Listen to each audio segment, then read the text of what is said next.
যেতিয়া make in India আৰম্ভ কৰা হৈছিল ইয়াৰ এটা উদ্দেশ্য আছিল যে মেনুফেকচাৰিঙৰ ক্ষেত্ৰত 12-14% হাৰত বৃদ্ধি কৰিব লাগিব, যাতে 2022 চন অহাৰ আগে আগে GDP মেনুফেকচাৰিঙৰ অৱদান 25% হয়। কোভিড আহিল, লক্ষ্যটো 2025লৈ পিছুৱাই দিয়া হ'ল, কিন্তু আজিও সেই লক্ষ্য বহু দূৰত আছে। 2023 বিত্তীয় বৰ্ষত মেনুফেকচাৰিং ছেক্টৰত 9.9% হাৰত বৃদ্ধি হৈছিল। 2025 আহি পাইছে, কিন্তু মেনুফেকচাৰিঙৰ GDPৰ মাত্ৰ 17%।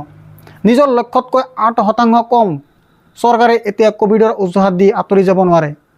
যদি আপুনি এই পৰিসংখ্যাবোৰ লক্ষ্য কৰে, GDPলৈ মেনুফেকচাৰিঙৰ অৱদান এনেদৰে বৃদ্ধি হোৱা নাই, যাৰ বাবে মেক ইন ইণ্ডিয়া মুকলি কৰা হৈছিল। আমি এই কথা এইকাৰণেই কৈ আছোঁ, কাৰণ চীনে মেনুফেকচাৰিঙৰ আৰু ৰপ্তানিৰ ক্ষেত্ৰত অভূতপূৰ্ব সফলতা অৰ্জন কৰিছে। কিন্তু ভাৰতৰ সকলো দাবী এতিয়া সঁচা হৈ উঠিছে নেকি?